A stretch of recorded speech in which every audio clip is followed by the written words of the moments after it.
concerning population reduction, right? Genocide. We can trace back the history of European oligarchy approximately 3,000 years now, a little bit more. And in other parts of the ancient world, we can trace it back even further, right? In Mesopotamia, in Egypt, in China, and so forth. But in the case of Greek antiquity, we have a very clear example of the connection between oligarchy and genocide based on the notion of overpopulation. So what I mean, of course, is oligarchy, right? Everybody knows Plato's Republic, Book 7, the various kinds of government, and the principal ones that you have to be aware of are monarchy, which can also be tyranny. You have oligarchy or aristocracy, and then you have mob rule, ochlocracy, right? There are other variations, but the rule of the few, oligarchy, is on the whole the most common in human history. The example of an absolute tyrant, a Hitler or Stalin at the height of his power, who simply gives orders and things happen, doesn't need to conspire with anybody. That's an exception. And then even more rare, I think, is the purely spontaneous mob that makes up, from second to second through some process of auto-suggestion what they're going to do next. In the middle, we have oligarchy, and oligarchy is largely the rule. The oligarchs of ancient Greece are in many ways the authors of the Greek myths. In other words, the concerns of the Greek oligarchy are the things that are expressed in the world of Greek mythology. In particular, Prometheus is an example, right? The Greek oligarchy, and this means kings, noblemen, extremely rich traders, they hated the idea of technology and the idea that technology could result in an uplifting of populations or make them uppity in some sense. The example being that Prometheus had stolen fire from heaven, from the gods, and made it available to humanity. And that's the most basic of all technology. We'll see this later on, much later in Greek history, say about 400 BC. There's a writer called the Old Oligarch. Nobody knows who he is. Some people say it's Thucydides. Some people say it's somebody else. The Old Oligarch says that he does not like the Athenian navy because the high technology Athenian navy is an avenue of upward mobility for the plebeians, who therefore challenge the class privileges and the class supremacy of people like the Old Oligarch. He also says, the Old Oligarch, that he doesn't like the long walls from Athens to Piraeus, right? From Athens to the port that serves Athens. Those long walls, high technology for the time, big engineering project to be sure, make it possible for the Athenians to defy the Spartans on land, right? The Athenians always superior on the water, but with the long walls, they're able to hold off the Spartan army and therefore are able to resist the most oligarchical of all the Greek powers, which was Sparta.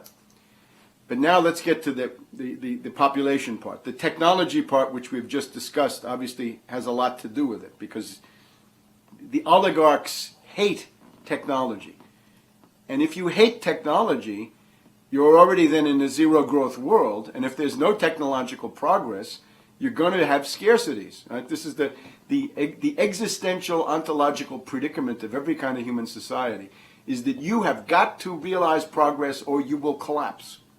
And the ones that have collapsed are a catalog now of 25 to 30 major civilizations that people have been aware of now for the past 100 or 150 years. And indeed, the majority of these have collapsed from interior reasons, the growth of what we would call today feudalism, and the failure to realize technological progress leads to a collapse.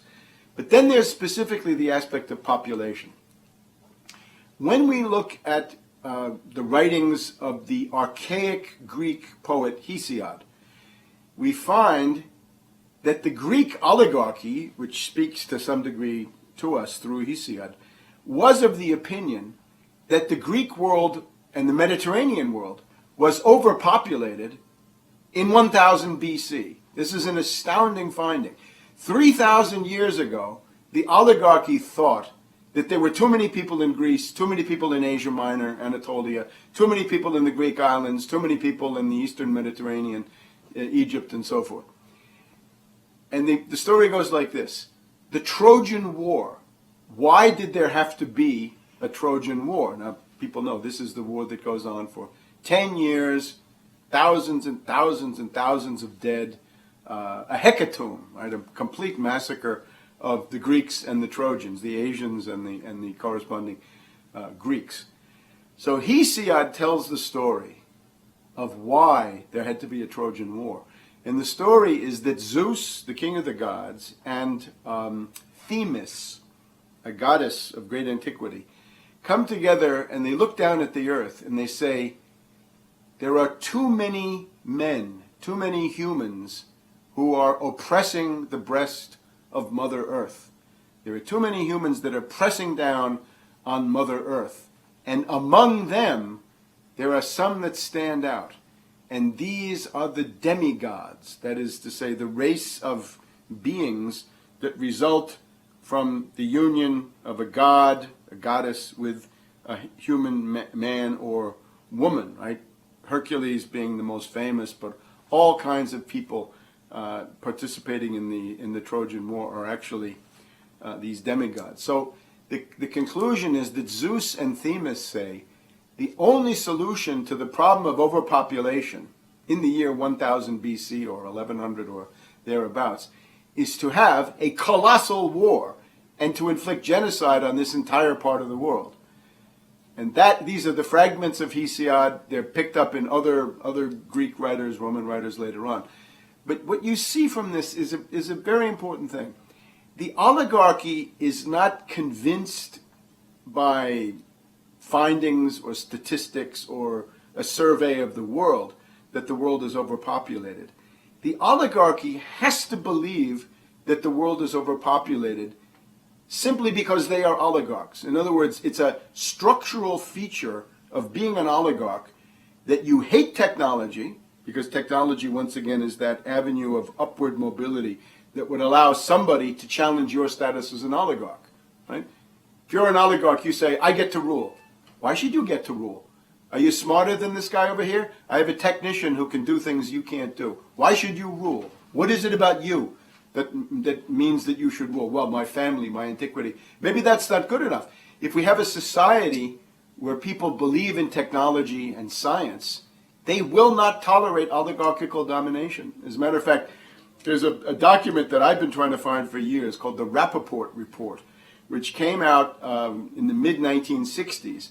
And there's I guess a secret protocol of the Rappaport Report, which more or less outlines that if the U.S. space program is allowed or had been allowed to continue through the 1970s into the 1980s with the colonization of the moon and presumably Mars and perhaps Venus also, that the spirit of scientific optimism, the kind of mentality we associate with the philosopher Leibniz, that this mentality would become so widespread in the United States that the American people would not tolerate this irrational domination by, for example, a cretin like David Rockefeller. Why should David Rockefeller, a certifiable cretin, get to dominate the political choices of the political parties? Why should Pamela Harriman, another certifiable cretin, the late now, dominate the Democratic Party with her husband, Averell Harriman, yet another of these stupid, rich